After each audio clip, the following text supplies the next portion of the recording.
30 años. Estuve en la Universidad del Zulia, porque soy de Maracaibo, estado Zulia, donde estuve 25 años impartiendo la cátedra de Derecho Penal. Esa es mi área. Luego fui defensora pública de adolescentes y fundé el Sistema Penal Juvenil de Venezuela. eh, en esa administración, en el año 1999, fuimos un grupo y fundamos todo lo que es el sistema penal juvenil y el sistema de protección. Y luego, bueno, por las razones por todos conocidas, migré y mi migración comenzó en Ecuador en virtud de que recibí una invitación para ser docente de una universidad privada, la Universidad San Gregorio de Puerto Viejo. Estuve 4 años y medio allá y por un parol humanitario llegué a los Estados Unidos hace 2 años y medio. Y desde aquí, bueno, sigo dando clases allí en la Universidad del Zulia, en la Universidad San Gregorio de Ecuador, estoy en la Universidad eh, mm, eh, de República Dominicana, de Argentina. Lo que pasa es que ella tiene sede en Argentina y en República Dominicana, del nuevo siglo. Y donde me pidan mi colaboración, porque entre otras cosas, bueno, mi trayectoria ha sido en el área penal como profesional abogada, pero desde 1997 yo soy graduada de especialista en metodología de la investigación y magíster en metodología de la investigación. Entonces, para que sepan que esta fue la puerta que se abrió a nivel del mundo, no mi área de penal ni de penal juvenil, específicamente las puertas se me abrieron es por mi capacidad en metodología de la investigación. Y a todos le digo que, bueno, Dios a veces pone cosas en la vida de uno que uno no sabe para qué y luego es que comprende los designios, ¿no? Porque soy graduada de la Universidad Santa María en el año 1993 y llegué nuevamente a mi ciudad, Maracaibo, y me enamoré de la criminología. Yo soy criminólogo graduada en el Instituto de Criminología de la Universidad del Sur y quería ser investigadora del instituto, pero no sabía cómo investigar. Entonces, fui y me inscribí al mismo tiempo en la especialización de metodología de la investigación que le impartía la Universidad Rafael Urdaneta. Y allí, bueno, ¿cómo es? Uní la maestría con mi doctorado, con la investigación, pero nunca entré en el Instituto de Criminología, que fue mi sueño. No se abrió nunca esa plaza, no se abrió esa vacante, se abrió 11 años después de que yo estaba dentro de la universidad, porque la que sí se abrió fue el cargo de Derecho Penal. Yo fui profesora de Derecho Penal uno, Derecho Penal Sustantivo y de Criminología por 25 años en la Universidad del Zulia. Y, y nunca se abrió, ya cuando se abrió la vacante ya yo era defensora pública, entonces ya estaba enamorada del oficio del defensor, ya no. De hecho, cesé por ese tiempo en cuanto a investigación. Sin embargo, bueno, era tutora metodológica y tutora académica de muchas tesis de grado de la especialización de niñez y adolescencia, de la maestría en ciencias penales y criminológica, donde nos volvimos a reencontrar Leonardo y yo, porque Leonardo yo lo conocí en el año 2000 cuando hicimos un diplomado en Argentina, Buenos Aires, sobre sistemas penales y cuestiones actuales en el año 2000. Y luego fue mi alumno en la maestría en pleno COVID, que fue lo que facilitó, bueno, el uso de estos medios para estar en sintonía con el mundo. Em, Esto sirve como una breve reseña de por qué estamos aquí hoy y qué es cuál es la pretensión de Leonardo, ¿sí? Del Colegio de Abogados y del instituto que él, conjuntamente con Jorge, están allí creando. Y bueno, la inquietud es válida, la inquietud es una inquietud profesional que casi todos tenemos. Sobre todo los abogados, porque los abogados tenemos una deficiencia. Y la deficiencia que tenemos es que nunca vimos metodología. Nosotros no presentábamos tesis, ni siquiera en cuanto al estudio de grado, ¿no? Y bueno, hemos ido arrastrando eso y como hemos podido, hemos hecho nuestros posgrados y todas esas cosas, porque a la final es un reto. La investigación es un reto. Y es un reto que se nos vuelve un poco difícil porque no conocemos la herramienta, porque los que conocemos la herramienta es un paseo, pues es una actividad más dentro de nuestras múltiples actividades. De hecho, yo le voy a decir algo, también me sirvió mucho ser metodólogo cuando era defensora pública porque tenía muchos métodos para crear mis apelaciones, mis amparos, eh, mis casaciones. Yo tenía una metodología que era infalible, pues, y además mis asistentes, muchos de los cuales hoy día son mis amigos, imagínense ustedes, decían, ¿cómo es que usted puede apelar en 2 días? ¿Cómo es que usted puede hacer ese recurso de casación? Bueno, porque tenía una metodología y la metodología simplemente es un camino para encontrar algo.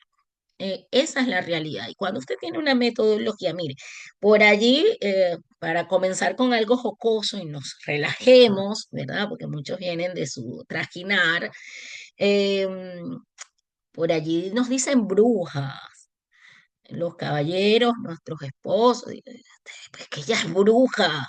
¿Y cómo saben? Dígame, sobre todo si se presenta el evento de una infidelidad. Cuando se presenta el evento de la infidelidad, la mujer es una detective del FBI, se queda en pañales delante de esa mujer. Y no se sabe, y siempre los hombres dicen, pero qué astucia tuvo, qué tino, ¿cómo fue que dio con esto, no? Y son cosas muy fáciles, y eso lo descubre uno cuando es investigador, ¿no? Cuando es metodólogo, porque todos nosotros tenemos una metodología, todos los que estamos aquí tenemos una metodología para todo, para las cuestiones más sencillas. ¿Ustedes se acuerdan de aquella canción con la cual nos enseñaron a lavarnos los dientes y los niños también de nuestro hogar se lavan los dientes? Y entonces te decía, los dientes de arriba se cepillan hacia abajo, los dientes de abajo se cepillan hacia arriba y las muelas con un movimiento circular. Y entonces eso se lo enseñaron a usted se lo trasladó a sus hijos, y eso no es más que una metodología, ¿sí? A pesar de esta canción y a pesar de esa lección de vida para cepillarnos, todos nosotros, los que estamos aquí, tenemos un método que es a lo mejor totalmente distinto a la canción o es el mismo de la canción, porque así nos enseñaron. A lo mejor usted ya no se cepilla. Usted ahora dice, bueno, me enseñaron que tengo que durar 2 o 3 minutos cepillando, me enseñaron que debo hacer 2 enjuagues. Y usted, cada quien adaptó eso y le funcionó. Los que son papás aquí, los que son papás acá, cuando van a llevar a sus hijos a los colegios, ¿no? Y empieza el chico y siempre te metes por este mismo lugar. Y ayer no te diste cuenta que esa parte estaba cerrada, pero siempre te metes por este mismo lugar y hay ese reclamo. Bueno, luego hijo eres y padre serás, ¿no? Luego ellos hacen lo mismo y más adelante le surge el reclamo. ¿Y por qué agarramos siempre la misma vía? Porque sentimos que ese es el camino. Bueno, tenemos una confianza en ese camino, hemos calculado, ya la repetición nos impone que esta es la mejor vía o la mejor opción, ¿no? Y eso es una metodología. Las mujeres cuando vamos a los supermercados, es muy cómico porque hay una diferencia grandísima entre una mujer y un hombre entrando en un supermercado. Yo le digo a mi esposo, mira, yo necesito vinagre, azúcar y sal, y él va a ir directamente al vinagre, el azúcar y sal. Nosotros necesitamos lo mismo y si nos da la posibilidad de ir al supermercado, ¿verdad? ¿Qué hacemos nosotros? Necesitamos pasillanear. Necesitamos ocultar todos los pasillos, por si acaso se nos olvidó algo. Y entonces empiezan los problemas, ¿verdad? Ana Millán dice, me relaciono con eso. Me, no, no me relaciono. Usted es directa, ¿verdad, Ana? Yo En mi también. casa es al revés, en mi casa es al revés. Yo voy directo al pasillo, lo que necesito, y mi esposo recorre todo el Bueno, supermercado. porque usted es metódica, yo también. A mí no me gusta pasillanear, a mí no me gusta me gusta pasillanear en las tiendas, pero no en los supermercados. No encuentro No, nada, nada atractivo ahí. Entonces, yo voy a lo que voy. sí, pero son métodos, Ana, son métodos, y el método de su esposo es pasillanear.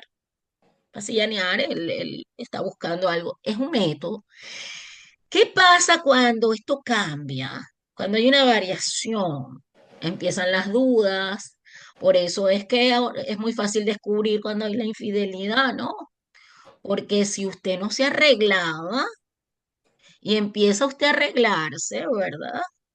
Y empieza usted una dieta ahí sospechosa y empieza a cuidarse y que si me voy a comprar esto, pero es que tú tienes 20 años conmigo y tú no te has comprado una camisita desde aquella vez que fuimos, a no sé dónde, ¿no? Entonces, no, no es que hay que ser muy brujo, ¿no? Hay que entender que todo es una metodología. Hasta el beso es una metodología, pues. Hay hombres que los encuentran con su cacho al aire porque besó distinto. Usted ahora es el que besa a Karol G, pues. Ya, espérese, mijo, que yo son 21 años que lo tengo besando. Si usted hizo este movimiento, aquí ya está pasando algo, usted está aprendiendo en otro lugar. Entonces, ahí empiezan los conflictos. Entonces, no es que uno sea brujo, es que uno reconoce que hay una metodología Observador. para todo, la forma en la que tú te vistes, la forma en la que tú te levantas, la forma Cuando tú ves un cambio, tú empiezas a especular cuál es el motivo, razón de este cambio. Entonces, eso es parte de lo que entendemos que es la metodología. Lo que pasa es que cuando ya decimos metodología de la investigación, hoy hay una barrera. De hecho, les cuento, hay hay tesis, incluso hay una aquí en los Estados Unidos, del síndrome TMT, TMT. Y ese síndrome es todo menos tesis. Es lo que significa eso, todo menos tesis.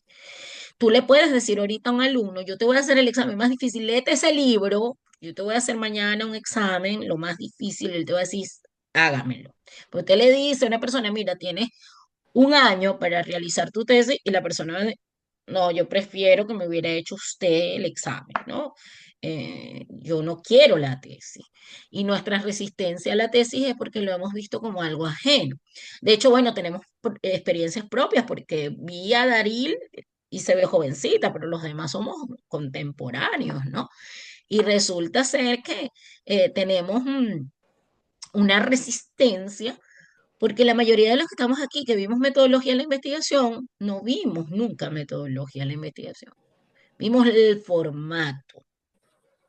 Y entonces nos decía, usted tiene que escribir en esta hoja, en estas cuartillas, en esta dimensión. Déjeme ver si tiene 2 centímetros por aquí, 3 por acá. Y hay una cosa horrorosa que nunca vamos a superar, que es la famosa caja del fichero, que todas las hacíamos con una caja de zapatos. Yo me acuerdo de haber comprado mi ficha, tenía mi caja de zapatos, de la A a la Z, teníamos que dividir, nos poníamos creativos, bien bonita la cosita, ¿verdad? ¿Y qué hacíamos en esa ficha? Fíjese lo que hacíamos en esa ficha. Algo que hoy la tecnología nos los puso, pero divino, pero yo se las voy a enseñar a utilizar en un pequeño espacio al final de esta clase de hoy. Fíjense lo que hacíamos. Teníamos un fichero, teníamos que ir a la biblioteca, teníamos que ubicar el libro.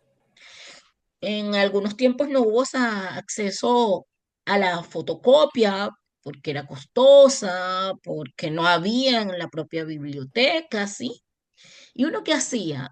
Copiar a mano, como hace Anita, ¿verdad?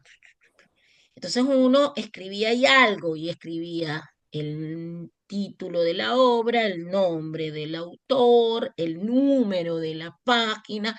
Buscábamos aquel extracto que más nos identificara o se relacionara con el tema de investigación. Yo ahorita les voy a decir cuál fue mi tema de tesis doctoral. Y ustedes van a quedar todos que son abogados, imagino que todos son abogados, y vamos a quedar todos así como que, ¿qué hizo esta señora? Porque bueno, tenía que ser algo súper novedoso. Les estoy hablando de que me gradué en el 93, de que en el 96 empecé mi doctorado terminando recién la maestría y me gradué en el 99 de doctora en Derecho en la Universidad del Sur. Y mi tema fue el corte de la causa en Providencia.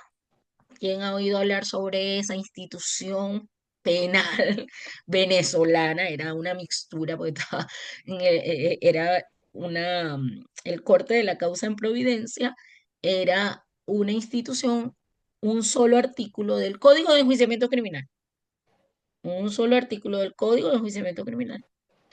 Y era esa zona limítrofe entre terminado el sumario y abriendo el plenario, la etapa plenaria. Y en esa corte, la causa en Providencia, que nadie lo conoce, excepto yo, porque además me lo propuse porque nadie la conocía y yo quería una cosa novedosa. Usted sabe, uno de impetuoso en esos tiempos, ¿no? Y el tema era que esta persona admitía los hechos, era una confesión calificada. Se cortaba la causa bajo la providencia de que usted admitiera los hechos. Y para mí ese fue nuestra historia sobre admisión de hechos fue esa. Nosotros tuvimos esa institución. ¿Saben cuántas veces se aplicó en Venezuela esa institución? 3 veces. Y una en el estado Zulia, que la aplicó el doctor Oscar Pérez La Cruz, que no tiene nada que ver conmigo a pesar de que yo soy Pérez, ¿no? Y no lo conocía y llegué a ir. Y ustedes saben que yo tuve que ir, por supuesto, a Caracas, a la Biblioteca Central, a Caracas, a la Asamblea Legislativa, que tenían una biblioteca espectacular. Y yo encontré cómo fue que se debatió ese punto en un momento y eran 3 líneas. Bueno, yo lo tuve que copiar porque nadie me va a permitir eso para yo irle a sacar copia ni nada por el estilo. Yo tengo todavía esa ficha, yo la tengo por allá en Venezuela, Maracaibo, mi ficha, mi fichero de mi tesis doctoral. Iba a las bibliotecas de los particulares de mis profesores de la Universidad Santa María, de jueces de los tribunales penales para extraer información, porque ellos traían de todos lados información súper calificada. Ellos viajaban, iban para España y se traían un librito, iban para Argentina, se traían otro librito. Bueno, yo cuando fui a Argentina me dejé mi guardarropa allá, se lo regalé a una chica y me traje las maletas cargadas de libros. Y estamos hablando del 2000. Estamos hablando del 2000, donde ya habían computadoras en algunas casas, ¿no? Mi tesis la hice a máquina la primera parte, y la segunda en computadora e impresora de punto, ¿no? Que bueno, luego tuve que construirla toda a partir de allí, ¿no? Para poder imprimirla con aquellos famosos cassettes. Eso es lo que entendemos nosotros por metodología. Bueno, vamos a quitarnos eso de la cabeza. Eso no es metodología de la investigación. eh, Metodología de la investigación es indagar y ese poder lo tenemos todos los que estamos acá. Y ahora hay tantos métodos fabulosos, herramientas fabulosas, mm, que les voy a decir que hacer un artículo de investigación puede ser un proceso muy enriquecedor y una liberación impresionante que ustedes pueden tener, porque a lo mejor algunos están en sus procesos de tesis y no han logrado culminar esto, ¿no? Entonces, dicho esto, lo primero que vamos a trabajar es cómo se redacta un artículo de investigación. Pero yo quiero que entiendan que un artículo de investigación es simplemente un producto. Oigan bien, un artículo de investigación es un producto. ¿Y un producto de qué? De investigación. Como un producto de investigación es una tesis, como un producto de investigación es un ensayo, como un producto de investigación es un libro. Entonces, por favor, la técnica y la metodología puede ser muy, muy básica. De hecho, el artículo de investigación tiene la metodología básica para hacer una tesis, un ensayo, un libro y un artículo, ¿no? Solo que hay unos desarrollos más profundos, más amplios, pero esta metodología que yo les voy a presentar el día de hoy sirve para todos estos esquemas. Me voy a permitir en este momento compartir con ustedes el material que, bueno, igualito también como les dije, se los voy a hacer llegar con esta, ¿cómo se llama? Con esta presentación. Les voy a hacer llegar las diapositivas y la grabación para los que no pudieron estar. Ok, como le digo, lo que vamos a revisar aquí rápidamente es la estructura del artículo científico. Y el artículo científico, acabo de indicarles que es un producto más. Los artículos de investigación o de revisión o el ensayo o una reflexión se lleva por esta misma estructura. Luego yo les puedo enseñar cómo esta misma estructura se aplica para una tesis, eh, pero hay que simplemente profundizar otros aspectos, ¿ok? Lo primero que vamos a tener en cuenta es que nuestra investigación tiene que llevar un título, pero más que un título, con lo que vamos a arrancar es con un tema. Oigan bien, y hay una diferencia diametral entre tema y título. Y voy a tratar ahorita de hacer un ejercicio para que ustedes lo puedan entender.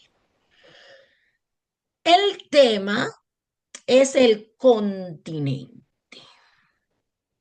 El título realmente es el contenido, es algo mucho más preciso. Si yo le digo a usted que yo quiero trabajar sobre las medidas, la privación preventiva, ese es mi tema, la prisión preventiva. Así se lo coloco, dos palabras. Prisión preventiva, ese es mi tema. ¿Cuántas cosas podemos trabajar sobre ese tema? Siempre recomiendo a cualquiera que esté trabajando que haga su mapita, su árbol de ideas, su mapa conceptual. Coloque prisión preventiva, así como hacen los investigadores de las películas, ¿verdad? Que tienen allí y ponen en el medio al sujeto muerto y entonces van poniendo las líneas. Esta debe ser una víctima o esta es un testigo, esto es yo no sé qué, esta es la escena del crimen, esto es yo no sé qué, así. Lo construimos. A mí me encanta un lápiz y un papel. Vivo con, siempre con agenda. Siempre estoy llena totalmente de cuadernos y agendas. Y a mí me viene una idea, agarro y digo prisión preventiva. Prisión preventiva es mi tema. Ujú. ¿Cuántas aristas de la prisión preventiva yo puedo tener? Yo puedo examinar sobre ese tema. Cualquiera de ustedes puede intervenir, ¿ok? Para que se haga un poco un diálogo mucho más ameno, ¿no? Mira, yo puedo estudiar de la prisión preventiva, por ejemplo, la excepcionalidad. Yo puedo estudiar de la prisión preventiva eh, el carácter de última ratio. Yo puedo examinarla a ella dentro de su propia naturaleza. Es una medida cautelar. Yo puedo empezar a relacionar a la prisión preventiva. ¿Con qué? Con otros principios, derechos o garantías. Por ejemplo, el principio de presunción de inocencia.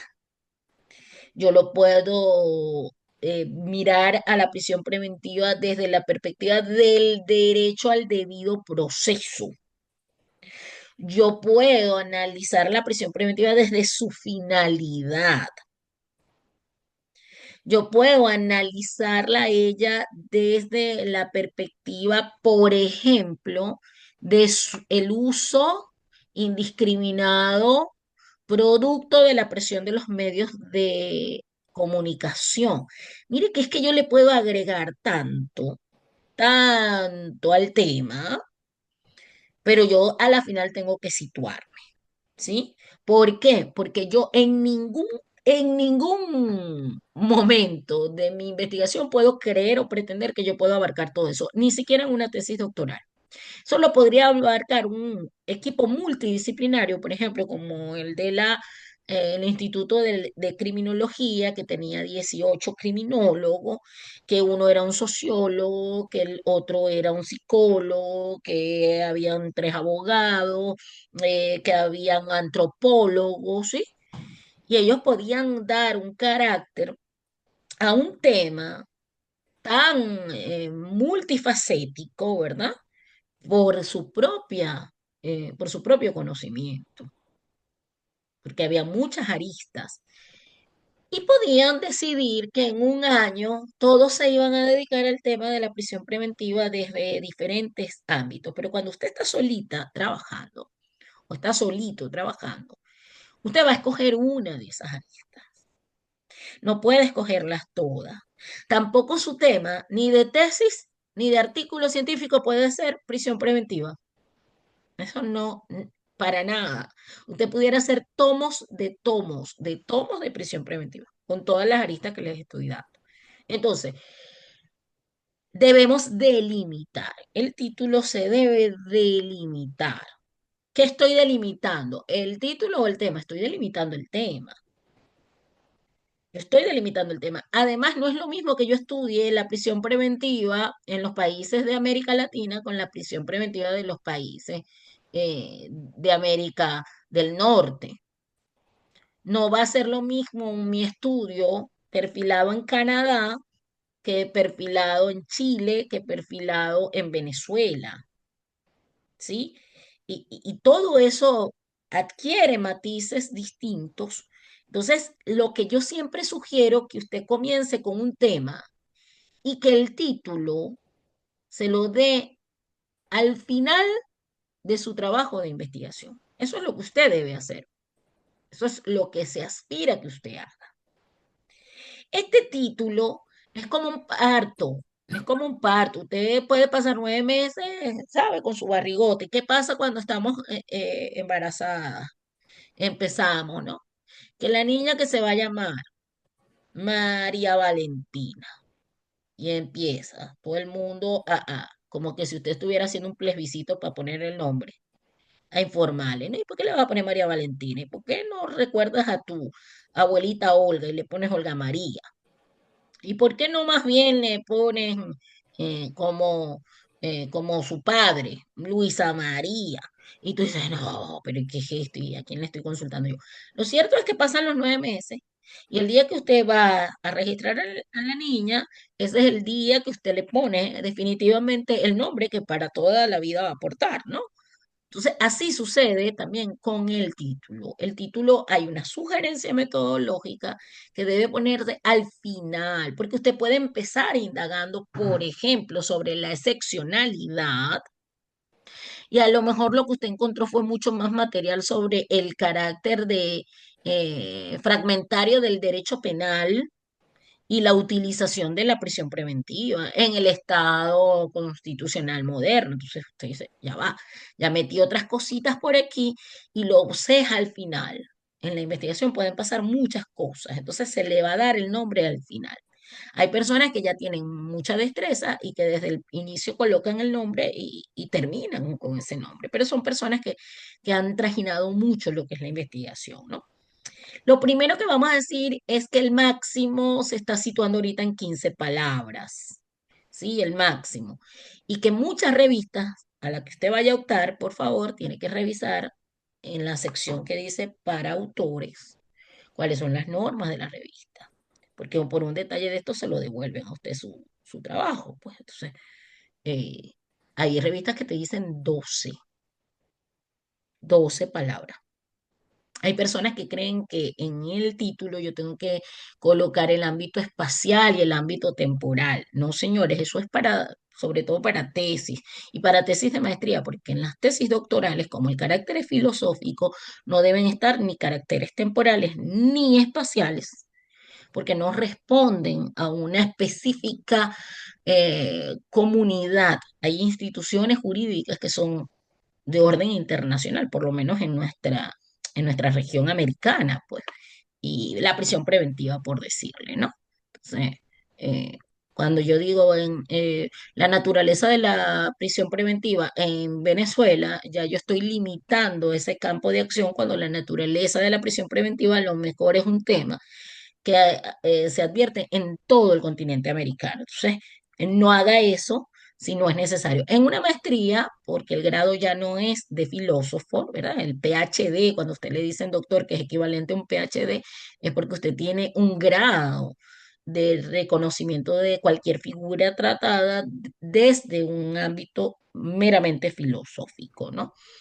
No debe llevar abreviaturas ni siglas, ¿sí? Que a veces, pero doctora, mire, es que la LOGNA, yo voy a estudiar el sistema penal juvenil a partir del diseño creado en la Ley Orgánica para la Protección de Niños, Niñas y Adolescentes. Eso está muy largo, mejor le ponemos LOGNA. Bueno, eso no es correcto en ningún tipo de investigación ni doctoral, ni de maestría, ni para, para ningún tipo de estudio, ni siquiera un ensayo que usted le presente a un profesor. Es correcta esa mención. Sin abreviaturas, sin sigla. Ajá, doctor, y entonces no coloco ahí la logna porque me van a exigir las 15 palabras. No lo coloque, no lo coloque. Lo delimita dentro del texto. No es necesario que haya una mención a la logna. Eh, pero es que yo estoy haciendo un comparativo, imagínese usted, con la ley de violencia contra la mujer y la ley para la protección de niños, niñas y adolescentes. Ya con los dos títulos de las normativas, yo creo que nos llevamos con unas 40 palabras. No es necesario. Entonces busque la sustancia de lo que usted está eh, estudiando y luego dentro si va a tener suficiente espacio para indicar que va a estar sujeto a el contenido de estas dos leyes, ¿ok? Centrado y en negrita, la mayoría de los trabajos que nos llegan a nosotros para su revisión en las distintas revistas donde yo trabajo o aporto o colaboro, nos aparecen los títulos en mayúscula. Yo no sé por qué tenemos como una resistencia a entender que los títulos ya no van en mayúscula. Los títulos no pueden ir en mayúscula. Los títulos van en, usted sabe, en su mayúscula, minúscula, mayúscula cuando se requiera estrictamente. Por ejemplo, al iniciar el título y si hay eh, palabras, mm, por ejemplo, como el país, Venezuela, Ecuador, ¿sí? Que requieren que vaya en mayúscula. Va centrado, va en negrita, no utilizamos la itálica ni la cursiva, como se le denomina, en virtud de que solamente la itálica y la cursiva la utilizamos para el idioma extranjero, lo cual significa que cuando yo traduzco mi título del español al inglés, el de inglés sí va en cursiva porque ya usted está agregando idioma extranjero. No pasa lo mismo con el bloque del abstract, no pasa lo mismo con el bloque del abstract porque se entiende que es un bloque. Entonces, pero cada palabra que haya en inglés dentro del texto de un artículo debe ir, perdón, en un idioma extranjero debe ir en cursiva o itálica. Casi todas las revistas se han colocado en el Tiny New Roman para estandarizar de cierto modo la producción científica, ¿ok? Hay revistas que tienen dos o tres. En la última revisión APAS, en el último manual, hay cuatro tipos de letra, entre estas las Gold, ¿no? Entonces, va a depender siempre de la revista, por eso que coloco allí según la revista. Los autores, ¿cómo nos vamos a identificar los autores allí? con nuestros nombres completos, por favor, porque es que puede existir una Giomar Pérez, como de hecho existe. Entonces, la idea es el nombre completo. Pero para esto, y hay nombres muy comunes, ¿verdad? Entonces, a veces esto es un problema para identificar el documento, cuando hay nombres muy comunes. En este caso, fíjense ustedes que esto se ha resuelto bajo estas dinámicas tecnológicas en virtud de que ahora nos exigen el ORCI. Yo no sé si ustedes conocen qué es el ORCI, esto que estoy aquí marcando. El ORCID es un número de identificación de autor. Y usted tiene que ir a la página ORCID, ¿sí? Así como está escrito aquí, usted se mete allí, ORCID, y ya puede, y en un minuto, de hecho, mientras estamos aquí, usted puede generar su número de identificación.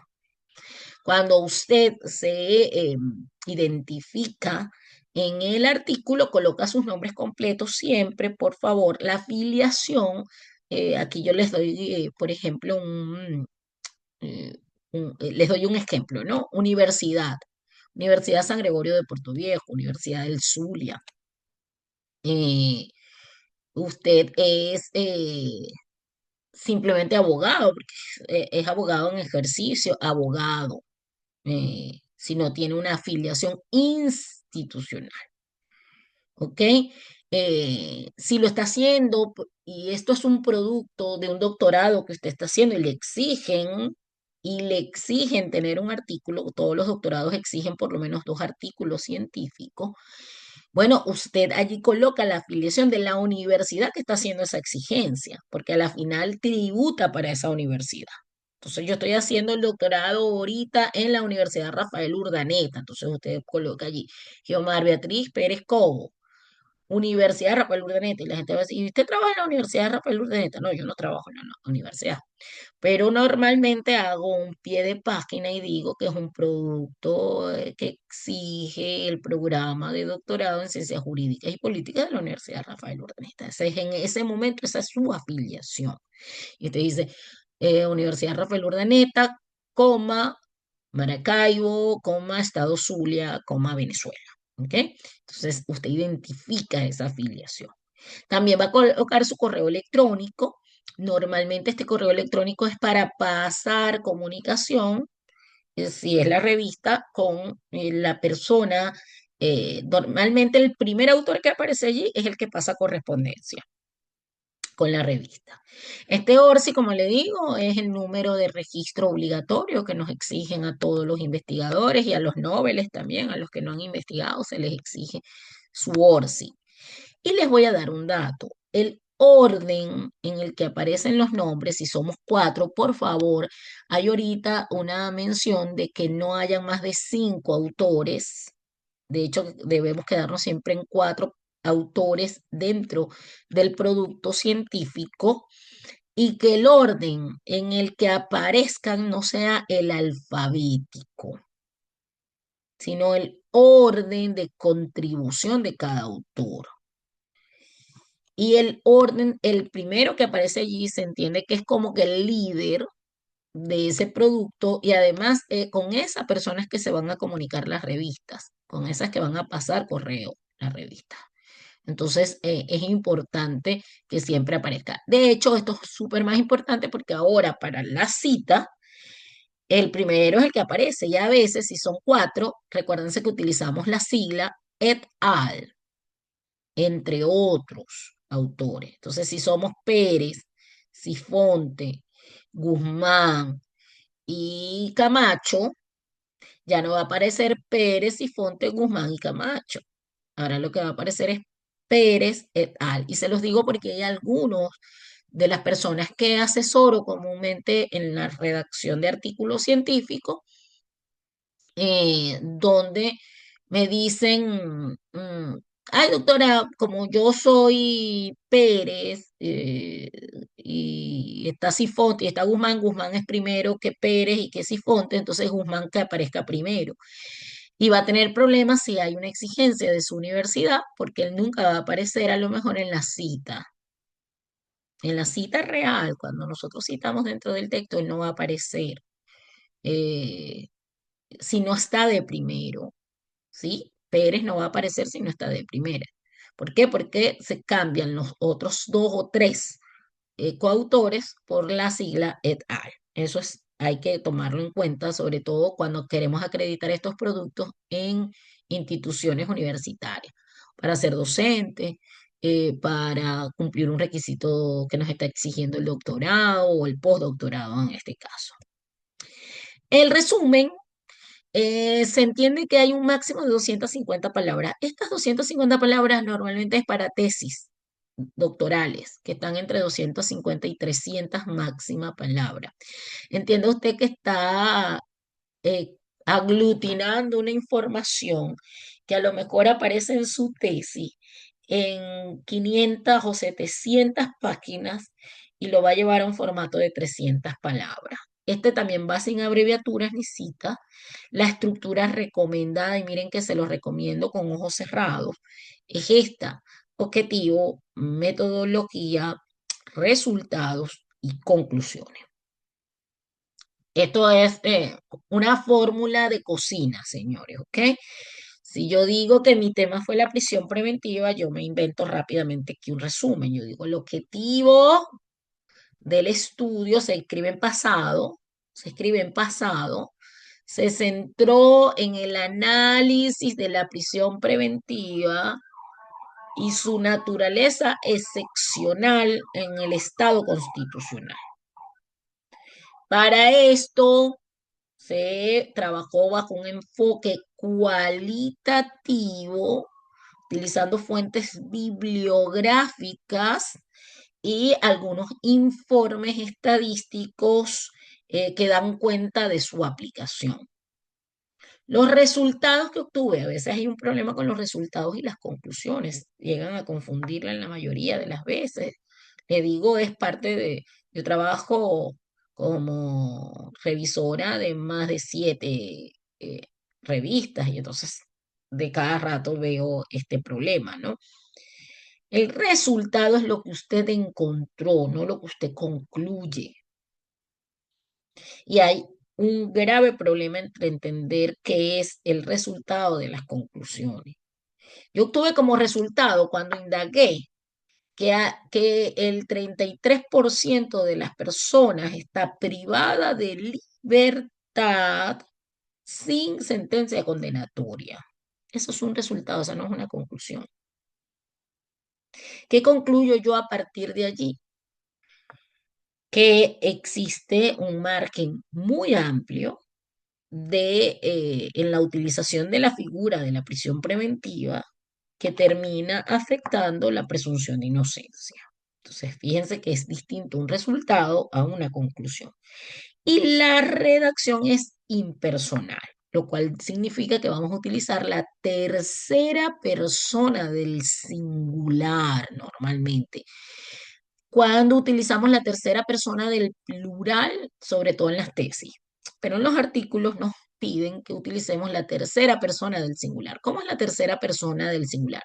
Se analizó, se estudió, se concluye. Si utilizamos la tercera persona del plural, es concluimos, analizamos, obtuvimos, colegimos, ¿sí? Entonces ya ven que hay una diferencia en la redacción. En los artículos científicos normalmente le van a pedir esta redacción de tipo impersonal en la tercera persona del singular. ¿Ok? Las palabras claves, ahorita hay un método para buscar las palabras claves, que es el tesauro de la UNESCO, por eso que le digo que todo se nos ha simplificado tanto, ¿no? Nos exigen de 3 a 6 palabras, deben aparecer en orden alfabético, eso les ayuda un poco a ustedes más para ser más metódico al momento de tenerlo. Deben estar separadas por punto y comas, antes se estilaba la separación con comas, hoy día hay una corrección de que utilicemos punto y coma en español y en inglés, por supuesto, porque usted va a hacer el abstract. Y además hay ahorita revistas muy bien posicionadas, sobre todo las brasileñas, que le pide también su traducción al portugués. Y estas palabras claves, hay una clave, que van a estar relacionadas con el título. Con el título. Si mi título es prisión, la prisión preventiva como una medida excepcional en el Estado constitucional, yo entonces digo prisión preventiva es una, porque aquí vamos a trabajar con constructos. No, no pueden dividir, por favor, la palabra prisión preventiva. Miren lo que nos ocurre si dividimos prisión preventiva. Si yo digo prisión, la gente más o menos entiende, pero si yo digo preventivo, ¿cuántas cosas creen ustedes que pueden salir si usted ahorita hace una búsqueda en Google con la palabra preventivo? Entonces ya usted desnaturaliza la acción de búsqueda cuando usted me divide. Y de hecho ahorita los buscadores son tan amigables en esto que usted puede meter prisión preventiva en el Estado constitucional y le va a salir resultado. Es decir, puede meter un constructo sumamente amplio. Entonces, no dividan los constructos, igual que pasa con constructos muy específicos de nuestros ámbitos. Del derecho penal, por ejemplo, bienes jurídicos, el bien jurídico susceptible de protección. Entonces, el bien jurídico susceptible de protección, si usted divide bien y jurídico, nunca nadie va a llegar a entender qué es lo que usted trató de decir. Así que sí mantenemos constructos, pero además hay un mecanismo que es introducirnos allí en el tesauro de la UNESCO y revisar si nuestra palabra está ya eh, indexada a los efectos de darnos una mayor seguridad de que nadie nos diga, no, no, no, cambia las palabras claves porque hay una inconsistencia. Llegamos a la introducción. ¿Qué contiene la introducción? La introducción hoy día no se hace como antes. Hay que tener cuidado aquí, por favor, excepto en los trabajos de investigación. Y sin embargo, ya he visto, por ejemplo, en la Universidad de Córdoba, otra universidad en Sevilla, donde me ha correspondido ser jurado y en otra tutora. Fíjense lo que ha sucedido, que ya cambiamos totalmente la introducción. Antes redactábamos una introducción, óiganme bien, donde decíamos, era como una carta al lector, ¿se acuerdan? Querido lector, usted va a encontrar aquí en mi trabajo esto. En el primer capítulo usted observará tal cosa, en el segundo capítulo usted tendrá tal cosa, en el tercer capítulo, sí. Pues resulta ser que la introducción ha cambiado también en estos tiempos, ¿verdad? Y nos dice, mire, presente usted el tema y la problemática. Presente tema, más que estructura, fíjense, vamos a presentar el tema. Entonces yo comenzaría con algo que se llama el método del hexágono, que voy a ver si nos da tiempo para que ustedes vean el método del hexágono, que es una cosa bellísima. Lo encontré en uno de mis estudios, de uno de los libros, de un autor Arias que no es Fidias Arias, es otro Arias, de metodología. Y nosotros diríamos así, en la prisión preventiva yo diría, la prisión preventiva, porque ahí yo presento el tema, ¿verdad? Es una medida cautelar sustitutiva de la privación de libertad que se encuentra regulada en el artículo tal del Código Orgánico Procesal Penal de Venezuela. Esta medida tiene como finalidad de evitar que daños a las resultas del proceso, entre estas, un daño a la víctima, obstaculización de pruebas, no sé qué, ¿sí? ¿Y cuál es el problema? Entonces, allí siempre te sugieren que des dato, que des un dato específico. Por ejemplo, que tú digas, en Venezuela, la prisión preventiva, el último reporte, pongamos que lo tengamos. El último reporte de privación de libertad indica que de 30.000 presos, 17.000 esperan su condena. Ya usted allí está mostrando inmediatamente la problemática, ¿no? Usted tiene que indicar qué justifica y la justificación se basa en tres elementos vitales.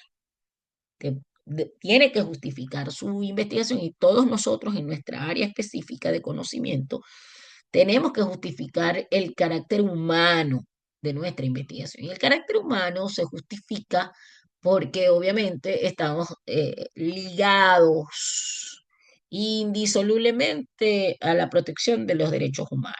Entonces, este tema se liga con la vida, con la libertad, con la integridad, con el honor, con toda una serie de elementos que son vitales, ¿no? Luego tenemos que tu justificación tiene que ser, tienes que advertir que hay una relevancia contemporánea. Esta relevancia contemporánea es por qué tu estudio es importante aquí y ahora. ¿Por qué? Esto no está muy trillado. Este tema no está muy trillado. ¿M? ¿Por qué tenemos que volver a ir? Y ahí lo tenemos que explicar. Y también nuestra relevancia científica o teórica. ¿Cuál es el aporte, la contribución que le vamos a hacer al espacio temático con nuestra investigación? Porque es importante seguir indagando sobre este tema. Entonces allí se perfila, ¿verdad? Nuestra justificación. Eso puede estar en un párrafo. Todo esto que estoy diciendo puede estar en un párrafo, igual que el tema, igual que la problemática. Luego usted tiene que declarar su objetivo, pero tenga cuidado porque en los artículos científicos, en los ensayos, en los artículos de revisión y tal, declaramos un solo objetivo, el general. No declaramos los específicos, porque no se trata de un proyecto de investigación. Se trata de un artículo científico y es un producto distinto. Entonces nosotros declaramos en general.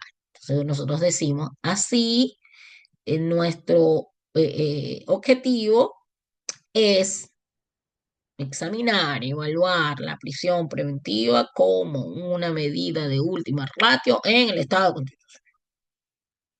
¿Sí? Y generamos y decimos el aporte. Incluso terminamos con la pregunta de investigación. Nosotros podemos preguntarnos, nosotros que estamos dentro de los espacios cualitativos de investigación, podemos preguntarnos cuáles, cómo, de qué manera, ¿verdad? ¿De qué manera la prisión preventiva es una medida de última ratio en el Estado constitucional? ¿Qué manera opera la prisión preventiva en este Estado constitucional? ¿Sí?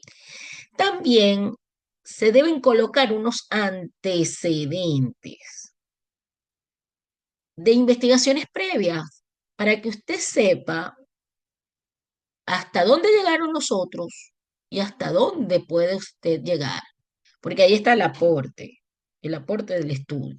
Ah, mira, que yo encontré que Sifontes tiene un estudio sobre prisión preventiva, pero estudió la finalidad. Ah, que yo encontré que Guzmán tiene prisión preventiva, pero él lo abordó desde los factores que inciden en la aplicación de la prisión preventiva. Ah, mira, que yo lo encontré desde esta perspectiva. Entonces yo digo, mira, en la revisión de la literatura está Sifonte, está Guzmán, de los cuales yo voy a tomar algunos elementos, pero entiéndase que ellos llegaron hasta aquí y mi pretensión es llegar hasta acá. ¿Ok? Bueno, se debe redactar de manera clara y coherente y yo les digo que yo utilizo para realizar siempre mi introducción el método del hexágono que me ha servido, ha sido una maravilla haber encontrado ese método. Que vamos a ver, como les dije, sí, da tiempito. En cuanto a la metodología, yo les voy a poner aquí esto un poquito más fácil. Recuerden que usted está en ciencias sociales y nuestro tipo de estudio normalmente es cualitativo. Hay tres tipologías hoy en el mundo. Tres tipologías, no hay otra, ¿ok? Hay tres tipologías en el mundo. La cuantitativa, la cualitativa y la mixta. Ahorita está de moda la mixta. Les voy a decir que por siempre ha ocupado un sitial de honor la tipología cuantitativa. ¿Por qué? Es la pregunta. Bueno, porque se creyó, oigan bien, se creyó que el número era confiable, que el número era sólido, ¿sí? Que si usted decía, mira, Giomar, tú no deberías estar estudiando los factores que coadyuvan a que las personas cometan delito. Tú lo que tienes es que estar estudiando cuántas personas cometen el delito. ¿sí? Cuando usted se pregunta eso, ¿cuántos? Usted está en un estudio de tipo cuantitativo. Y nos llevaron muchos tutores por desconocimiento de la metodología, por esta mala fama que tuvo la cualitativa, nos obligaban a hacer estudios de tipo cuantitativo, si no, no servía, si no, no servía. Y miren que así pasó unos 20 años rezagada la investigación de tipo cualitativo. Y en áreas como las de nosotros, que nosotros realmente no nos interesa un número, nos interesa un hecho. Fíjense ustedes que cuando nosotros vemos una decisión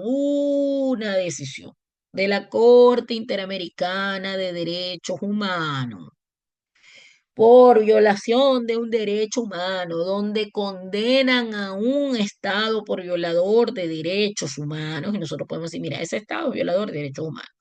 Y resulta ser que es una sentencia y es sobre Mendoza versus Argentina. Y eran 5 chicos. Mendoza versus Argentina eran 5 chicos que cometieron un delito muy grave y que fueron condenados a cadena perpetua, siendo menores de edad. Y hubo todo un boom de la Corte Interamericana. Y condenó a Argentina por violador de derechos humanos y eran 5. Y usted dice, ¿y por qué? Porque a nosotros 5 o 1 nos importa, porque esa es la ciencia social y humanista, ¿sí? Nosotros no necesitamos 1000, no necesitamos 10.000, necesitamos uno solo. Y así actúa la Corte Interamericana. Entonces nosotros no tenemos por qué estar en los espacios cuantitativos. Nosotros tenemos que quedarnos en los espacios cualitativos. A nosotros nos interesa mucho más entender, siempre pongo este ejemplo, del feminicidio, no cuántas mujeres han muerto, porque es un número acá, 80, pero detrás de ese número hay una realidad tan terrible. Imagínese usted a 100 o a 200 niños huérfanos que tienen a la madre muerta y al padre preso, en las circunstancias de orfandad y esa alerta y ese llamado de atención que a lo mejor tiene un efecto disociativo en la persona para que no lo vuelva a realizar. Entonces hay cosas que se están perdiendo. Se dijo que lo cualitativo era muy subjetivo y que lo cuantitativo era muy objetivo porque era medible, porque era eh, mm, un número que no podía mentir. Hoy día ya sabemos que con los números se pueden mentir porque no es el número el que habla, ¿verdad? A veces hablamos el intérprete de ese número. Entonces, hay que tener mucho cuidado con esto.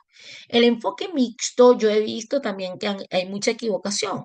Usted agarra una estadística de la fiscalía donde dice que hay 200 casos y analiza la repercusión de esos 200 casos y entonces dice, yo hice un mixto, doctora, mire, porque como el mío tiene numerito y tiene una tabla y tiene un gráfico, eso es eso es mixto. No, usted no hizo la investigación cuantitativa. La investigación cuantitativa le fue dada. El número le fue dado. Usted no fue al campo a determinar que habían 200 casos de eso. Usted le dieron el número. Entonces, cuidado, no es ningún mixto porque usted tenga unos numeritos, porque tenga unas gráficas y luego haga un análisis. Sigue siendo cualitativo, ¿ok? A partir de esos números usted está generando una información. Este tema de la muestra es muy propio de los cuantitativos, así que nosotros normalmente en los estudios cualitativos usted no va a ver la palabra muestra, pero sí tenemos técnica de recolección de datos. Por ejemplo, una técnica ahorita que está de moda es la técnica del estado del arte. Esa técnica del estado del arte, que es muy propia de nosotros, lo único que decimos es qué es lo que se está estudiando aquí ahora y hay una temporalidad en la ubicación de la fuente.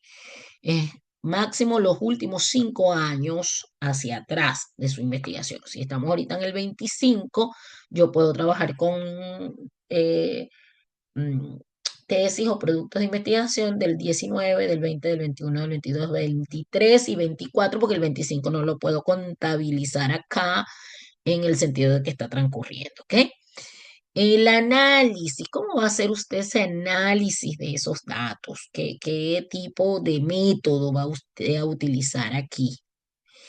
También, entonces, acá, cuando son cuantitativos, sobre todo, amigos, nos van a exigir un nivel de detalle sobre la técnica, el instrumento, la población, la fórmula que usted utilizó para ver si es posible replicar. Por ejemplo, si yo estuviera haciendo un estudio cuantitativo del femicidio en México y quisiera replicarlo allá en Venezuela, yo pudiera incluso utilizar el instrumento que la otra persona aplicó y después se puede estandarizar ese mismo instrumento, ¿no? Eso lo vemos muy común en las ciencias, eh, en áreas como la psicología, sí, que ellos tienen hasta baterías que son universales, ¿verdad? Y entonces se la colocan usted y dicen, ah, sí, sí tiene un trastorno, no lo tiene porque dio este numerito, pues. Entonces ya hay instrumentos que han sido estandarizados porque hay posibilidad de replicar tanto y en tantos escenarios que el instrumento se estandariza y se convierte luego, bueno, en un hecho indiscutible realmente, ¿no? Y podemos declarar aspectos éticos si se aplican.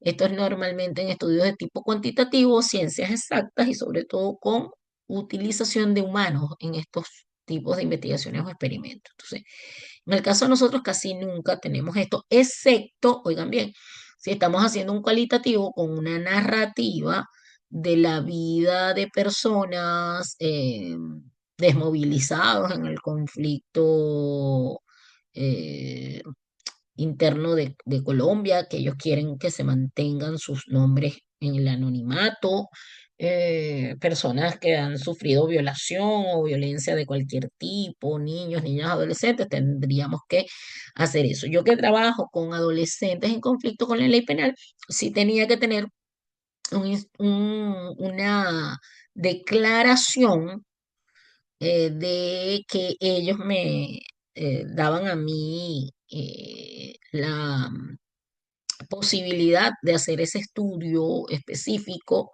y tenían que autorizarme ellos y sus padres, ¿sí? Por un tema de confidencialidad. En cuanto a los resultados, lo que habíamos hablado anteriormente, este es un punto que es muy polémico en los artículos de investigación, porque hemos también creído que es otra cosa. El resultado, oigan bien, es lo que usted obtiene una vez que revisa la literatura y me la va a exponer en el texto como fundamento de lo que luego va a ser su discusión y conclusiones, ¿no?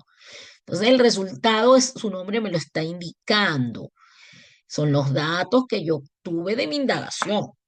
Si yo encontré que Sifonte en 2022 realizó un estudio sobre la prisión preventiva y alega que hay una vulneración de del principio de presunción de inocencia, eso es un resultado. Y ese resultado me interesa a mí porque yo lo voy a contrastar al final de mi investigación. Entonces yo lo tengo que presentar con claridad y orden. Con claridad y orden. El orden que normalmente nos exigen es que nos llevemos por el mismo orden de la literatura. Si el de Sifonte es 22 y el de Guzmán es 23 y el de Pérez es 24, yo debo comenzar con el de Sifonte, seguir el de Guzmán y terminar con el de Quemar, porque ahí estaríamos en un orden eh, del más antiguo al más reciente, ¿sí? Para ver incluso cómo ha evolucionado esto. En el caso de los estudios cuantitativos, si hay la utilización muy común de tablas y figuras, que casi todas las revistas te exigen un máximo de 6, que no vayas a llenar eso. En su tesis usted puede hacer 50 si usted quiere, ¿ok?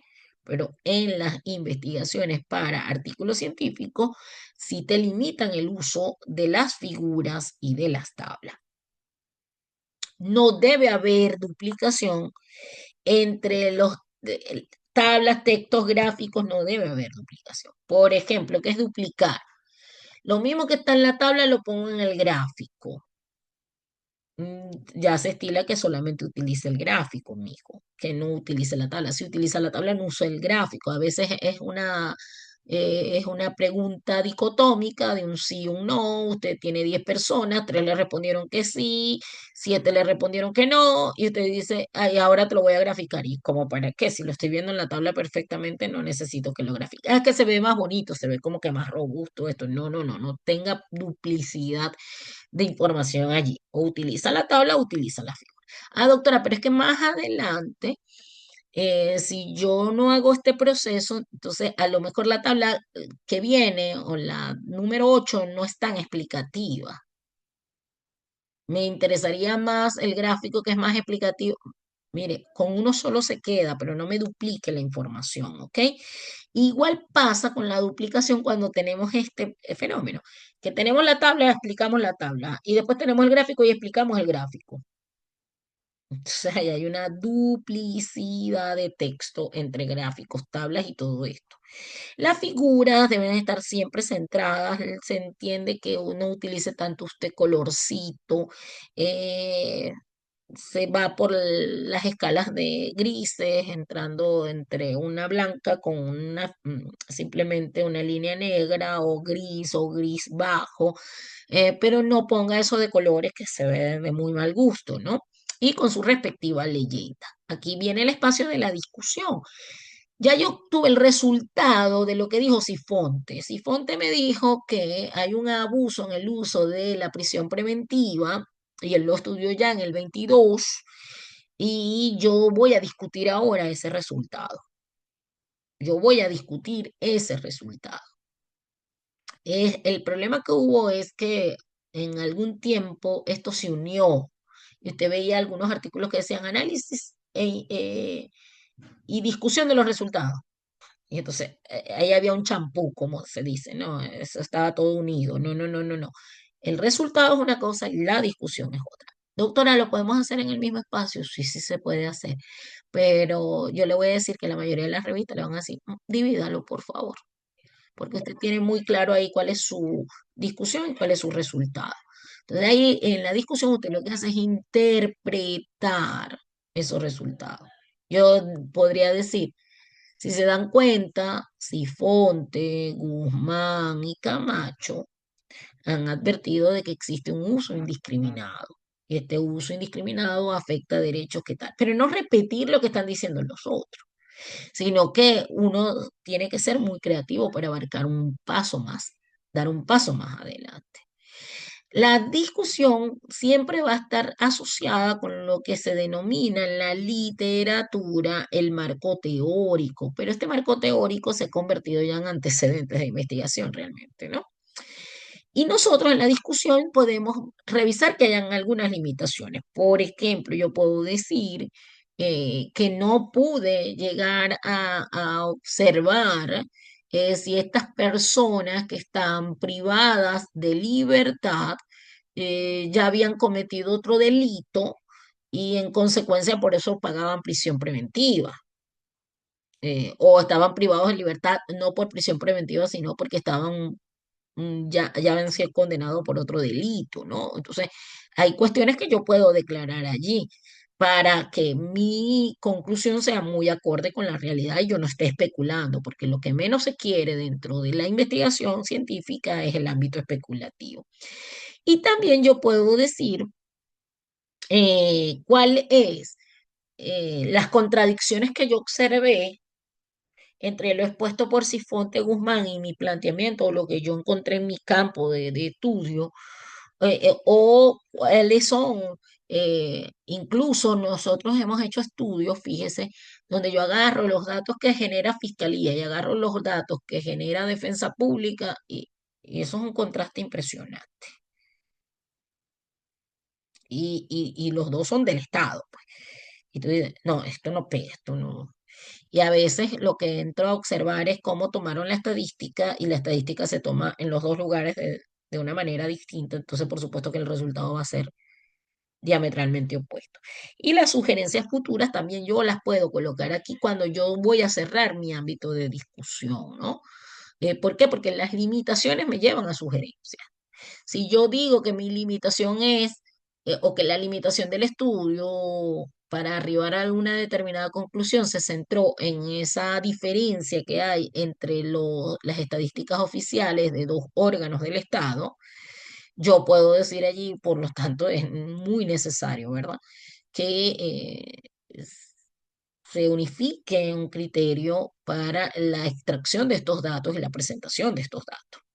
Las conclusiones nos hablan de la coherencia que debe haber con el objetivo, sobre todo con el objetivo principal que yo me he propuesto. Si yo me propongo evaluar la prisión preventiva en su carácter excepcional en el Estado constitucional, mire, yo no puedo llegar a concluir, porque la conclusión se me convierte ahora en un espejo de mi introducción.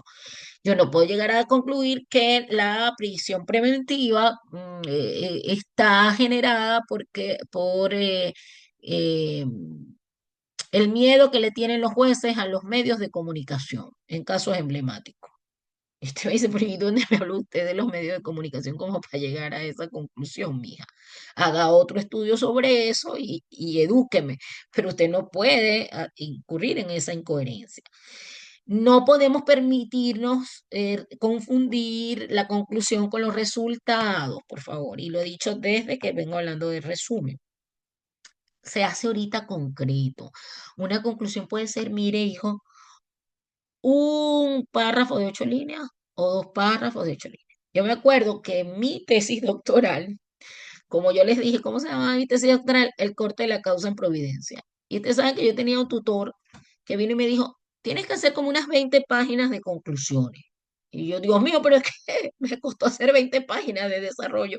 ¿Cómo voy a hacer 20 páginas de conclusiones? Era una cosa imposible. Pues me las tuve que ingeniar, porque bueno, eh, era lo que se imponía en 1997, 98 y 99, ¿no? Que eran unas conclusiones que eran casi que otro capítulo más de la tesis. Y hoy día todos las investigaciones, basta con que usted concluya, incluso en 3 líneas, 4 líneas, 5 líneas y ya, y me diga cuál es el aporte concreto, sí o no, ¿sí? Y una posible aplicación de eso que usted eh, cree que debe hacerse para evitar que esto ocurra. Y la redacción debe ser muy clara, muy sintética, bien coherente con el objetivo, y no decir, mira, mi conclusión es que el 27% de las personas está privada de libertad sin juicio previo. Entonces, no, no, no. Eso no es una conclusión, es un resultado. Un resultado. ¿Qué concluye usted de eso? Que hay un abuso en el uso de la privación, de la prisión preventiva como medida cautelar. Eso es lo que usted tiene que decir. Porque el resultado es otro. Es lo que le va a dejar a usted inferir eso.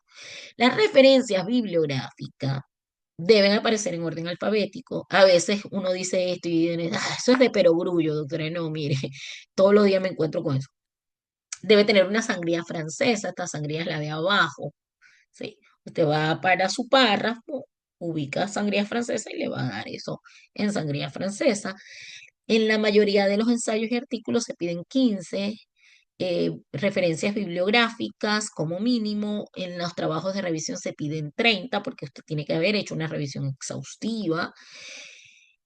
Y hoy día se incluye el DOI.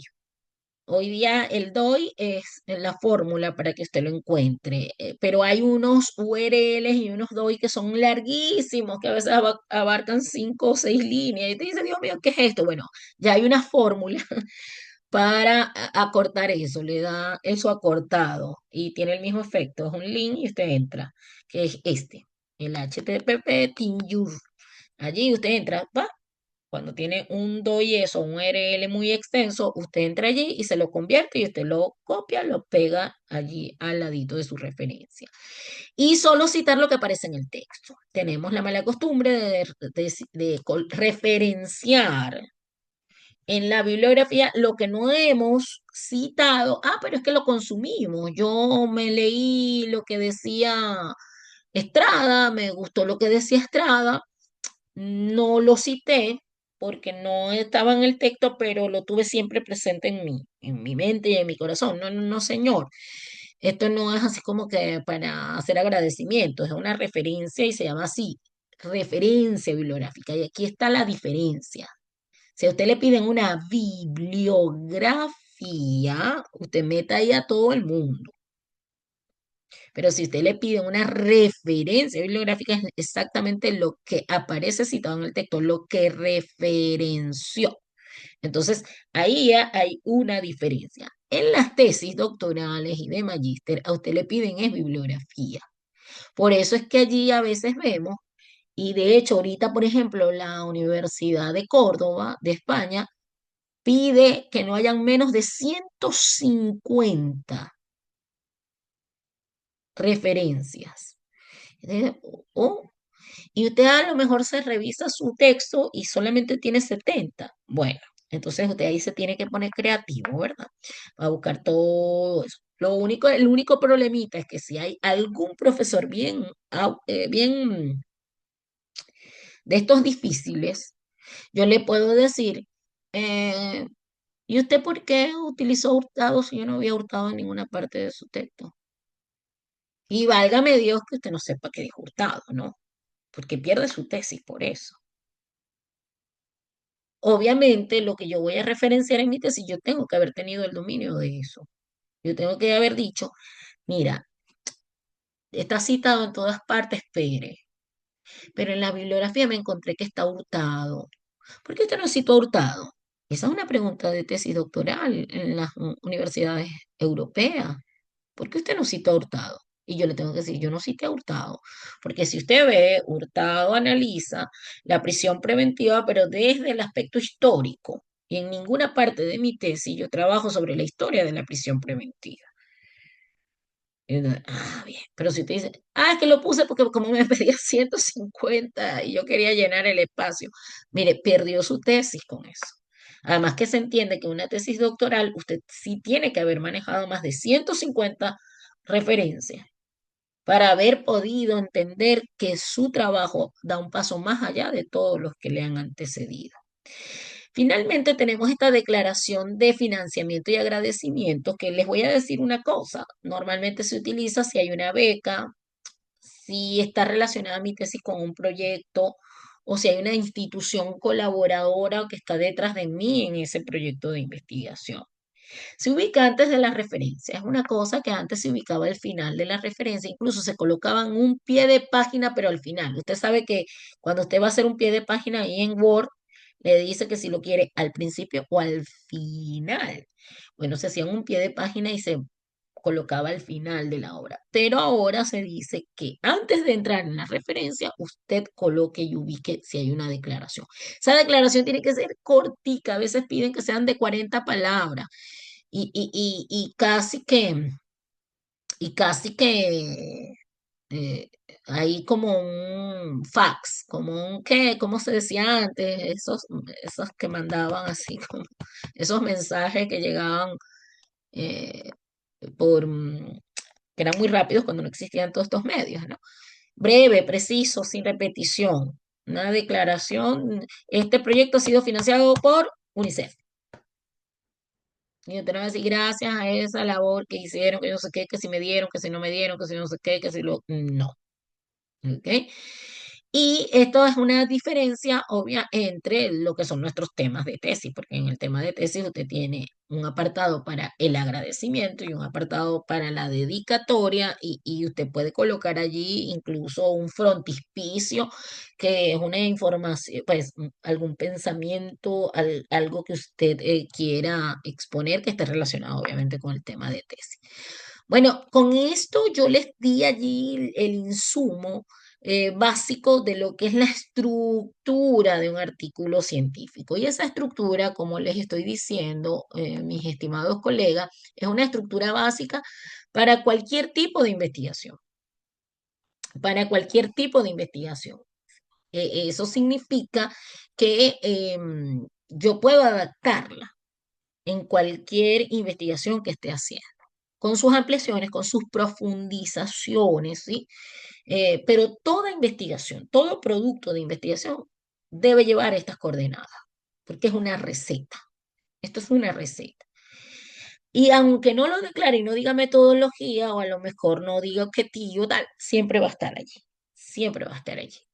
De hecho, nosotros cambiamos en los artículos científicos la palabra fundamentos teóricos por resultados y discusión. Entonces, pero eso es nuestro marco teórico normalmente en la investigación. Bueno, con esto dejo abierta aquí cualquier inquietud que tengan. Como les digo, les voy a pasar el material y además esta grabación para que la puedan revisar en cuanto tengan tiempo ustedes y decirle que estoy a la orden para cualquier consulta también que ustedes a bien tengan sobre la elaboración. Y esto, como les dije, acá en los Estados Unidos hago varias cosas. Estoy como profesora de 3 universidades. También soy asesora metodológica. También trabajo para algunas firmas en asesoría de metodología y estilo de redacción, sobre todo en las peticiones estas de las visas EB2 y EB1 por interés nacional y por habilidades excepcionales. Yo presto un servicio donde reviso todo lo que se va a presentar ante estas autoridades. Y bueno, ese paso lo he hecho por la metodología, que ha sido una gran herramienta en mi vida y por eso que los invito a sacarse de ese rencor que tenemos adentro en el corazón contra la metodología y volverla a incorporar como una parte muy esencial de nuestro día a día. Carlos, creo que Excelente No, tema. muy agradecido. Leonardo. Es un tema inacabable y al que los abogados le tenemos mucho miedo cuando nos toca hacer los trabajos, las tesis los trabajos de maestría. Sí, señor. Por ahí usted está pendiente, ¿no? Siguiendo en eso. Ujú. No solo los Tienes abogados, que perder el miedo. no Vas a solo tener que los perder el abogados. miedo. Yo creo que casi todos los profesionales le tenemos miedo porque escuchando a la doctora, sobre todo cuando decía que el título es lo último que se escoge, estoy aquí recordando mi tesis de posgrado. Yo además soy pediatra, doctora, Ajá, y, y yo recuerdo que a mí me impusieron, igual que usted, eso estoy hablando del año 93, me impusieron cómo se iba a llamar la tesis. sí. Y cuando yo obtuve los resultados, yo decía, pero es que este trabajo no se puede llamar así, porque era etiología bacteriana de la diarrea aguda en lactantes en el Hospital Universitario Luis Rassetti, un estudio prospectivo. Ajá, Y resulta que el 70% de los casos o más no eran bacterianos, sino virales. Y entonces yo le decía, doctora, creo que el título debemos cambiarlo. Le dije que ese era el título y ese es el título. sí. Y Y no bueno, se me tocó, corresponde pero entonces. en lo absoluto, porque los resultados lo que hizo fue negar que las diarreas eran por bacterias. Entonces, a lo Exactamente. mejor hubiera sido solamente etiología de la diarrea y hubiera quedado mejor. O sea, Hubiera sido yo más considero, consono con el contenido, porque por supuesto, claro, porque el lector lo que está buscando es que la etiología esté relacionada con la bacteria y no con el virus y y va a fue al revés. encontrarse un choque, pues, va a haber un Claro, choque. claro. Entonces, claro, yo, obviamente, nosotros, a pesar de que vemos muy de forma escueta algo de metodología de la investigación, yo confieso que a mí todavía me da alergia. Sí. Y saco los libros, yo tengo como 3 libritos de, claro, muy sencillitos, pero Ajá, eso me da alergia porque entonces yo me enredo, como usted decía, resultados y conclusiones, pero no puedo concluir esto porque eso es un resultado, o sea, claro. cómo analizar, porque uno no sabe la metodología. Realmente es un tema muy interesante. No, Ana Mercedes, y tu área sí es de la metodología rígida. Tu Sí, área es de una metodología muy rígida. Nosotros somos más light, nosotros sí. suave, ¿no? Porque, bueno, Sí, incluso en el papel aguanta todo en el caso de nosotros, que no es lo mismo que lo que nos está presentando Ana, ¿no? Porque no es lo sí, mismo la bacteria que el virus, y luego alguien lo único que puede pensar es que Ana fue una persona súper descuidada al haber titulado porque el contenido tiene un contraste con el título. ¿sí? Y Exacto. ella te dice, me lo impusieron, y yo lo sé, porque yo, miren, en estos días vi un caso, estoy asesorando a una chica de medicina que está haciendo su especialización y ella está trabajando con el pie diabético, pero ella lo está relacionando con las dietas como un factor Ujú. preventivo del pie diabético y tal. Y resulta ser que, bueno, ella encontró que la dieta, que tenía un grupo control, el que tenía la dieta y el que no tenía la dieta, con todos los problemas que hay en Venezuela para lograr ese puntito, ¿no? Pero bueno, ella logró hacer una cosa como esta. Y resulta ser, no, no es que sometió a un grupo a que hiciera la dieta y el otro no, ¿no? Los que están autosometidos a no lograr la dieta y los que están autosometidos Claro, a buscar su lo que dieta. sí pueden hacerlo. Lo que sí pueden hacerlo. No es que ella tiene un grupo control ahí, nada antiético, ¿no? Y ella encontró que no había ninguna diferencia. Y entonces ella sale llorando y me dice, es que mi profesora me dijo que perdí mi tesis, pues. Y esa niña tiene 2 años trabajando en eso, ¿no? Perdí mi tesis porque el resultado que me dio es que no hay una diferencia. Quizás porque, entonces nosotros empezamos a analizar por qué. Bueno, porque esta es una dieta nórdica, realmente esto es una dieta nórdica, y hay un estudio específico sobre eso, y bueno, nuestra ingesta, imagínense, Maracaibo, Estado Zulia, que la ingesta de nosotros calórica y terrible, pero no dio ningún resultado distinto. Y podría estar relacionado con los antecedentes de las personas, con otros elementos, ¿verdad? Pues la tutora le dijo que ella había fracasado en su tesis porque no logró comprobar su hipótesis, y eso es falso. De hecho, esas son Claro, las tesis más valiosas, donde ya tú adviertes que si tú lo vas a hacer en Maracaibo bajo estas condiciones, este no es el resultado que vas a obtener. claro. Y miren, yo fui a explicarle porque yo estoy nombrada allí como tutora académica oficialmente, tutora metodológica, perdón, oficialmente por la Universidad del Zulia. Y resulta ser que yo le dije, no, vamos a tener una conversación porque la niña está en crisis, tú sabes lo que es perder un trabajo de 2 años y en esta área tan delicada y tan difícil. Y mira que la señora me decía, terminó diciéndome una cosa así como que, bueno, pero entonces vamos a manipular los datos, pues. Vamos a decir que sí se encontró una. Y le dije, no, señora, Terrible. eso no lo puede hacer. Y de hecho, con esa base, nosotros logramos que ella se excusara de la tesis, porque no iba a permitir el producto y además nos estaba pidiendo una manipulación de datos. Es lo mismo que tú hubieras podido vivir, Ana Mercedes, si tú sigues insistiendo en que no fue por bacterias, sino que fue por virus, y te hubieran dicho, entonces perdiste la tesis porque nunca lograste comprobar que fue por bacterias, y eso era lo que tú tenías que haber Bueno, estudiado. le confieso que a mí me salvó que la persona que me asesoró en la parte de metodología de estudio Ujú. y el análisis estadístico es un profesor de la Universidad de Oriente que es especialista en eso. Y entonces, como Mm, la muestra era pequeña y el resultado no era lo que todo el mundo hubiera esperado, él me dijo, vamos a aplicar un método estadístico que no es frecuente, eso sí, ujú. te lo vas a aprender de adelante para atrás y de atrás para adelante, porque por ahí te van a tratar Sí. de tumbar la tesis. Efectivamente, lo que hicieron fue preguntarme sobre el método estadístico. Gracias al doctor Morocoima, yo me había apuñaleado eso y el por qué lo Y ya usamos y estaba por qué preparado. podían cambiar los resultados. Y afortunadamente, de hecho, mención publicación y se presentó en un Congreso Nacional de Pediatría. Y está perfecto, y esas son las cosas que nos ayudan.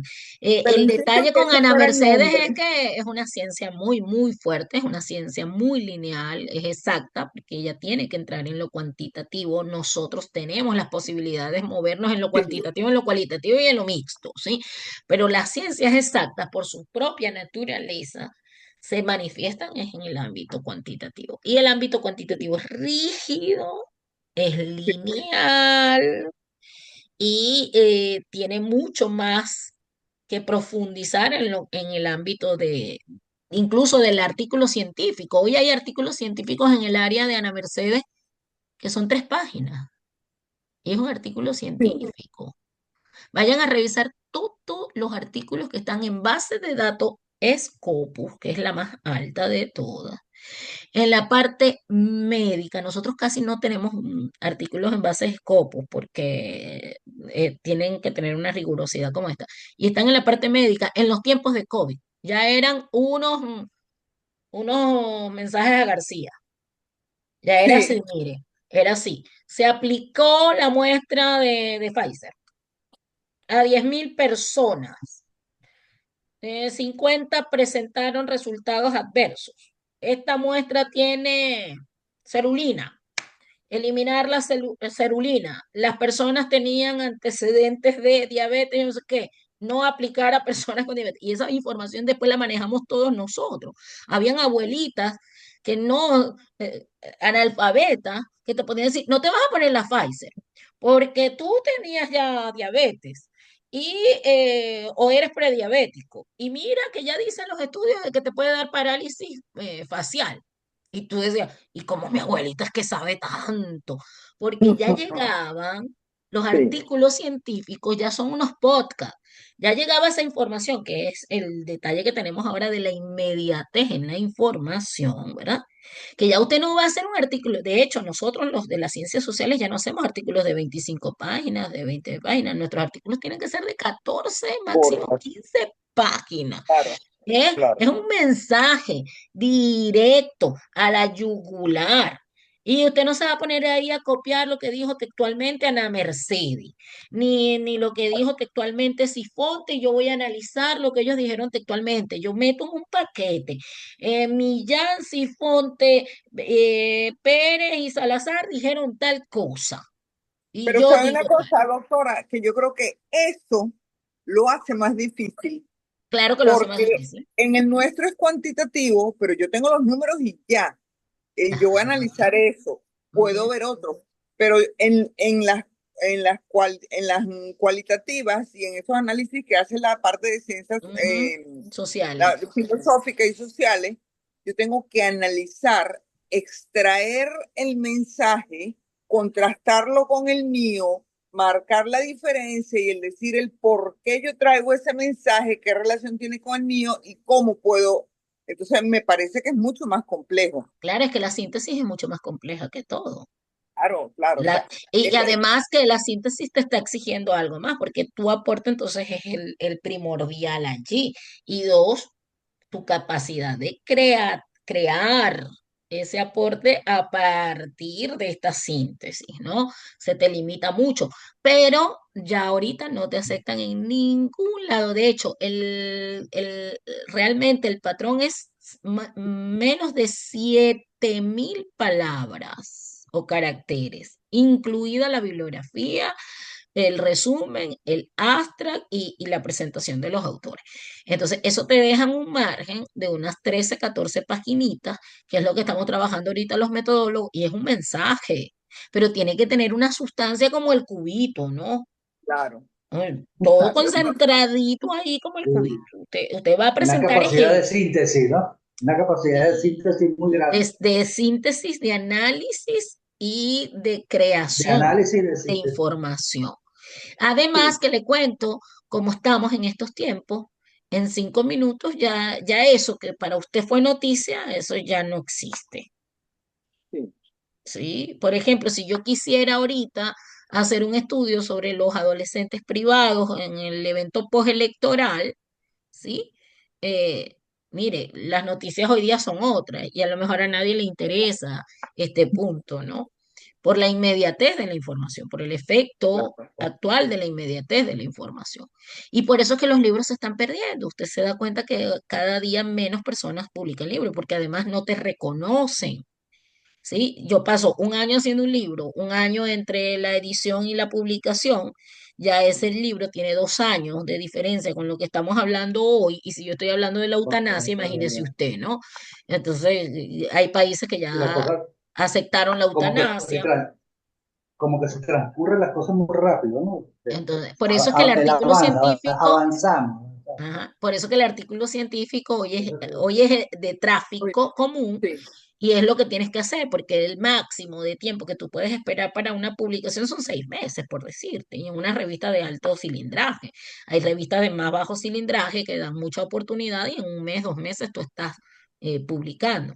Nada de papel, nada de publicación en papel, en plataformas donde tú puedas ingresar rápidamente a la información, a hacer este diálogo, al que el diálogo esté permanentemente en la boca. Todas esas cosas tenemos que analizarlas, ¿no? Y yo te digo, ya los últimos artículos de la época de COVID llegaron de 3 a 5 paginitas en Scopus, galardonados. ¿Por qué? Porque dijeron, "Ah, saca de la fórmula de esta vacuna, saca esto. ¿Por qué? Porque ya tenemos esta información, tenemos este dato y concluimos tal cosa. Y la conclusión era, no casi que como la receta médica, no apto para pacientes con precondición. Y, yo no sé, y tú dices, y esa es una conclusión, y eso es un artículo de Scopus. Bueno, pero dio la información y se Claro, socializó y se internalizó, porque además esa es entonces la finalidad de cualquier artículo científico. No que vaya ahí a conformar allá una plataforma de estudios que nadie lee, sino que la gente pueda socializar inmediatamente la información, discutirla, analizarla como si fuera también otro experto. Y estamos en esa era, pues, estamos en esa era. Entonces, es una cuestión, pero es divina, y después de que uno agarra el truco este y auxiliado por IA, que en otro momento podemos encontrarnos para yo mostrarles cómo yo me auxilio del IA, lo que hace IA por mí, que yo tengo una esclava digital espectacular, se los digo. Le pago $40 mensuales y es la mejor asistente que he tenido en toda mi vida. Y esa esclava de mañana, tarde, noche, madrugada la tengo allí, pero a mi libre disposición. Pero es mi esclava digital, yo no soy su esclava. Porque el otro problema es que hemos creído que la inteligencia artificial es mayor que la nuestra. Y si eso ocurre, usted está muy mal. claro, Ellos así es, son tal nuestros, ellos cual. están a nuestra disposición como estuvo la calculadora, como está la computadora con respecto a los que venimos de hacer eso en máquina de escribir, ¿verdad? Cuando nosotros encontramos esto, ¡ay, maravilloso! Pero no es que yo tengo que dejar de escribir, ¿verdad? Ah, bueno, pero es que yo también ahora lo puedo hacer por voz, pero yo tengo que revisar y tiene que tener un contenido, ¿cierto? Entonces yo Claro, siempre voy a ser el dueño. Y yo tengo, como les digo, una esclava digital divinísima.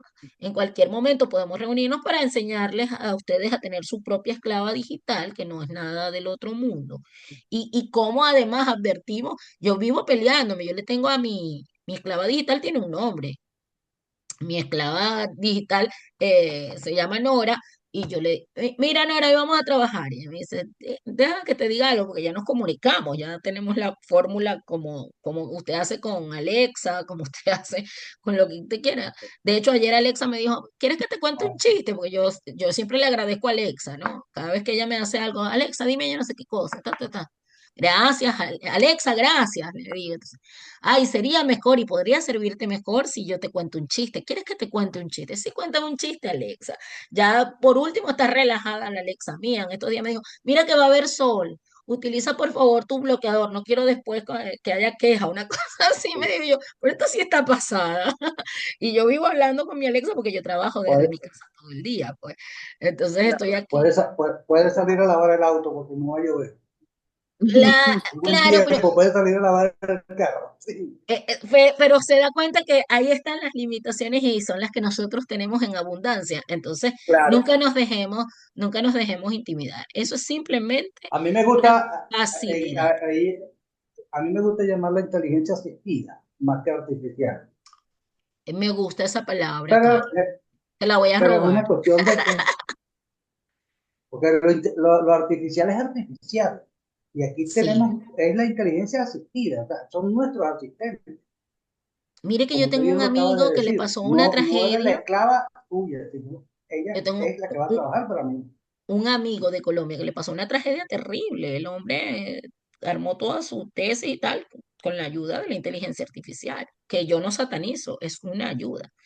Bueno, pero él se descuidó en un momento, dice, bueno, estaba cansado tal, y ya estaba finiquitando una de las lecturas, porque era de la parte educativa, que si Jean Piaget, que si yo no sé qué, que el otro, que si el conductivista, que si el constructivista, y se lo puso a Alexa. Alexa le hizo un champú, le confundió al teórico, y en plena exposición alguien le dijo, mire, ¿y esto? Y él sabía Pero muy bien hay que había un programas, de error, hecho. y él sabía muy bien que había un error.